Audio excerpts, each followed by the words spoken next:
Bien le bonjour les amis, aujourd'hui nous allons partager sur la dernière étape de ce qui se passe après la mort. Alors cette étape, vous l'appelez comme vous voulez, la Bible l'appelle les cieux, on pourrait aussi dire le royaume des cieux, on pourrait tout simplement l'appeler l'éternité, mais nous l'appellerons pour cette vidéo les cieux. Cette vidéo a pour but spécial d'encourager les chrétiens, les croyants, les disciples de Jésus, donc elle ne s'adresse pas aux non-croyants. Pour rappel, première étape, il y a l'état intermédiaire ou le séjour des morts, qui est cet état d'attente entre notre décès physique, nous avons rendu le souffle, et notre résurrection. Deuxièmement, après la résurrection viendra les noces de l'agneau, suivi du tribunal des récompenses, ou on peut aussi l'appeler le tribunal de Christ, c'est-à-dire que nous serons jugés selon nos œuvres et les œuvres que nous aurons faites en fonction de notre parcours terrestre en tant que disciples de Jésus.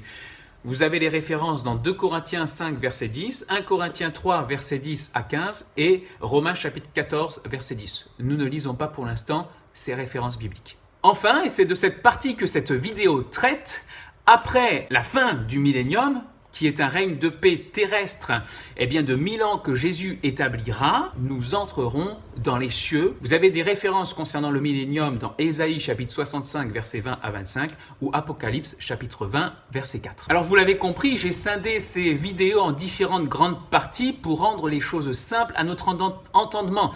Bien entendu, il y a de nombreux détails que j'ai omis de dire. Alors si vous voulez en savoir plus sur qu'est-ce qui se passe après la mort ou les temps de la fin, moi je vous conseille de vous procurer différents livres. Par exemple, vous avez l'Apocalypse verset par verset de John H. Alexander. Vous avez l'Apocalypse commentaire biblique de John F. MacArthur. Vous avez une étude sur l'Apocalypse de Kelly Williams. Vous avez l'ultime révélation de Jean-Claude Forain. Vous avez l'Apocalypse d'André Thomas Bress qui est un grand classique. Mais pour cette vidéo, je me suis largement inspiré de ce livre qui s'appelle Aux sources de la vérité biblique de Meyer Pearlman. Alors, si vous voulez grandir dans la foi, je vous encourage vraiment à vous le procurer. Partageons maintenant sur la nature des cieux. C'est quoi la nature des cieux ?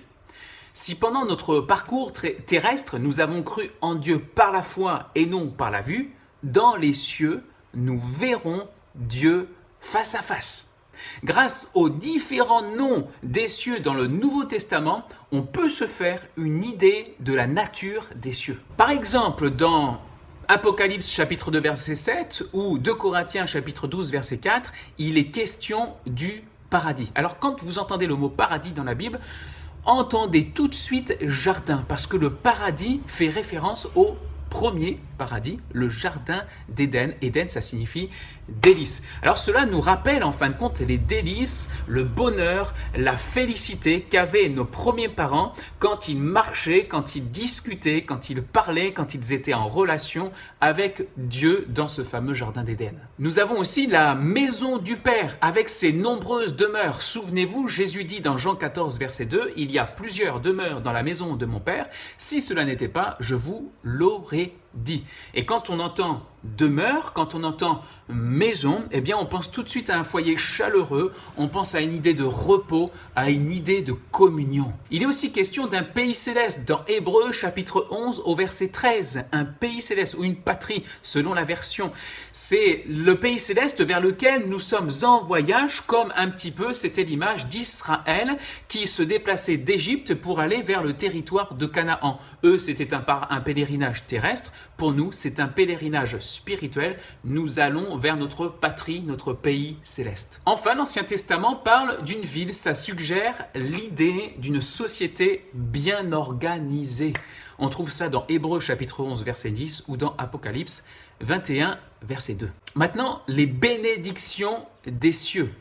Première bénédiction, il est question de la lumière et de la beauté. Cette fois-ci, je vous lis un verset. Apocalypse, chapitre 21, verset 23. « La ville n'a besoin ni du soleil, ni de la lune pour l'éclairer, car la gloire de Dieu l'éclaire et l'agneau est son flambeau. » Alors, bien entendu, lorsque Jean est en train de s'exprimer, c'est lui, vous le savez, qui a écrit le livre de l'Apocalypse, il emploie des termes qui lui sont parfaitement, pleinement limités, parce que Jean, c'est un être humain qui voit des choses glorieuses, des choses célestes, et il ne sait pas comment vraiment dire, avec ses mots, avec son langage limité, ce qu'il a pu voir qui était si extraordinaire, si merveilleux, pour décrire donc des réalités spirituelles. La deuxième bénédiction des cieux, c'est la plénitude de la connaissance. On le retrouve dans 1 Corinthiens 13, verset 12, où Paul va dire « Nous connaîtrons comme nous avons été connus ». Alors, je ne sais pas pour vous, mais moi, personnellement, je suis assoiffé de connaissances. Je me rends compte, malheureusement, que je n'aurai pas assez de temps sur Terre pour tout découvrir. Moi, j'aimerais beaucoup voyager, j'aimerais découvrir toutes sortes de cultures, mais je me rends compte que je n'aurai pas le temps pour tout découvrir, pour tout savoir. C'est cette soif d'ailleurs de connaissances inassouvie qui, entre autres, a perdu Ève. Tentée par le diable, elle a voulu goûter aux fruits de l'arbre de la connaissance du bien et du mal trop tôt. Trop tôt, car en son temps, Dieu lui aurait révélé toute la connaissance quand elle aurait été assez mature, adulte avec son mari Adam, pour pouvoir gérer cette connaissance, pour pouvoir la recevoir. Dans les cieux, cette soif de connaissance, de savoir, sera parfaitement satisfaite. Les mystères de l'univers seront expliqués. Les trous noirs, par exemple.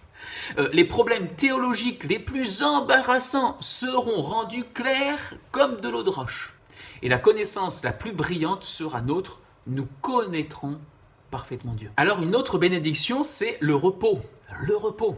Apocalypse 14, verset 3 dit ceci, « Écrit, heureux dès à présent les morts qui meurent dans le Seigneur, oui, dit l'Esprit, afin qu'ils se reposent de leurs travaux, car leurs œuvres les suivent. » Apocalypse 21, verset 4, « Il essuiera toute larme de leurs yeux, la mort ne sera plus, il n'y aura plus ni deuil, ni cri, ni douleur, car les premières choses ont disparu. » Mettez-vous bien dans l'idée et dans l'imagination, réfléchissez à cela. Une notion des cieux peut être comprise, elle peut être donnée, en fin de compte, par contraste avec ce qu'on est en train de vivre sur Terre. Sur Terre, il y a plein de désagréments, il y a plein de complications, il y a plein de soucis.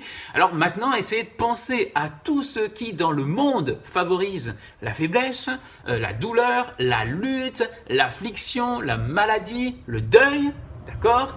Et pensez, par contraste, que le ciel est un lieu où rien de tout cela n'entre. Il faut bien comprendre que quand je vous parle de repos, c'est pas un repos dans le sens physique où on sera pour l'éternité sur un transat, parce que franchement, on va s'ennuyer si tel était le cas. Mais il est question de repos. Quand on parle de repos, il faut comprendre bien, de repos du cœur, d'une conscience apaisée, pacifiée, reposée. Mais nous servirons le Seigneur. Nous serons vraiment actifs pour le Seigneur. En fin de compte, on sera actif, on agira, mais dans un état de cœur de repos. On servira le Seigneur aussi en fonction de nos talents, ce à quoi Dieu nous a préparé, nous a pensé de toute éternité. Et comprenez bien une chose, vous qui peut-être êtes encore dubitatif en vous disant « ouais, on va être actif, on va servir, qu'est-ce qu'il nous raconte là ?» Dieu qui avait placé l'homme dans le premier paradis avec des instructions, tu vas garder le jardin, tu vas le cultiver, il ne va pas nous laisser inactif dans le paradis céleste et glorieux. C'est pas logique. Alors vous pourrez lire Apocalypse chapitre 7 verset 15 ou chapitre 22 verset 3 et je vais vous lire ce verset justement. Le trône de Dieu et de l'agneau sera dans la ville, ses serviteurs le serviront. Non mais soyez pas pressés, bien sûr qu'on va en parler. Une autre bénédiction, vous allez être content, la joie, bien sûr, la joie dans le ciel, ce sera un lieu de plénitude de joie. La Bible dit, il essuiera toute l'âme de leurs yeux, la mort ne sera plus, il n'y aura plus de deuil, de cris, de douleur, car les premières choses ont disparu. Alors que dire, sinon que nous n'aurons jamais rien connu de semblable ici-bas. Mais ça ne suffit pas de dire ça. Il faut aussi imaginer une autre bénédiction, la constance. En fin de compte, on aura une paix constante, on aura une joie constante, on aura un bonheur constant, la constance.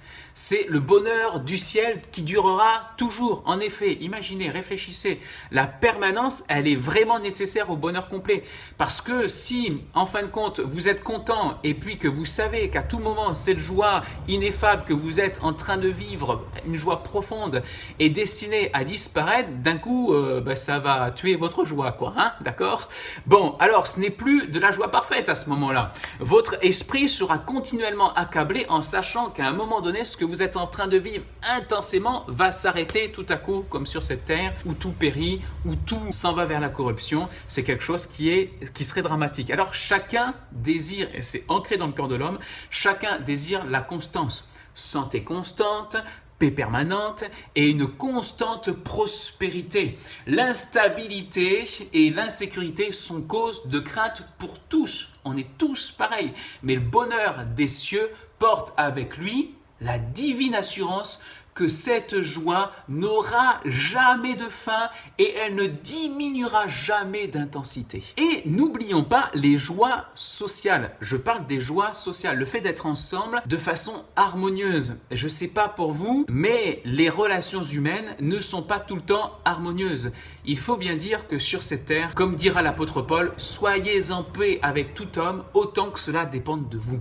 Donc, les relations harmonieuses, c'est pas tout le temps facile à gérer et à vivre sur cette terre. Mais dans le ciel, il n'y aura plus de problème au niveau des relations humaines. Hébreux, chapitre 12, versets 22 à 23 en parle. 1 Thessaloniciens 4, verset 17 en parle, où il est écrit « Nous serons toujours avec le Seigneur. Tous ensemble, nous serons avec le Seigneur. » Alors, même si chacun est différent, nous pouvons dire que nous avons tous besoin d'une vie sociale. Nous avons besoin de notre famille, nous avons besoin de nos amis, nous avons besoin d'être en relation. Même ceux qui nous sont les plus chers à notre cœur ont leurs défauts, ce qui, quelque part, diminue leur attrait.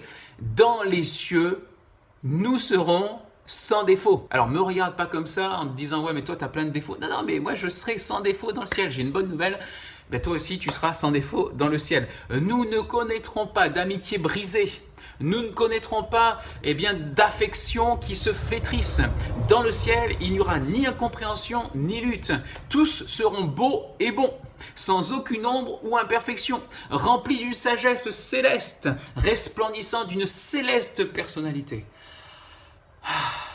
Enfin, la dernière, certainement la plus glorieuse, nous aurons une communion avec Christ parfaite. Tu seras en paix dans ta relation avec Jésus, pas de problème. Ce sera une intimité formidable. Dans Jean chapitre 14 verset 3, il en parle. Dans 2 Corinthiens chapitre 5 verset 8, Paul en parle. Dans Philippiens chapitre 1 verset 3, Paul en parle. Qu'est-ce que la Bible parle de cette communion glorieuse que nous aurons avec Jésus dans le ciel? Pierre en parle lui-même dans sa première épître, chapitre 1, verset 8, je vous le cite. « Lui que vous aimez sans l'avoir vu, en qui vous croyez sans le voir encore, vous réjouissant d'une joie ineffable et glorieuse. » En ce jour, nous serons semblables à lui parce que nous le verrons tel qu'il est. Nos corps seront transformés à la ressemblance de son corps. Nous verrons sa face, son visage, et celui qui paissait son peuple dans la vallée des larmes le conduira de joie en joie dans les cieux, de gloire en gloire, de révélation en révélation. Oh mon ami, qu'est-ce que j'aspire à ce jour glorieux où je verrai le Seigneur.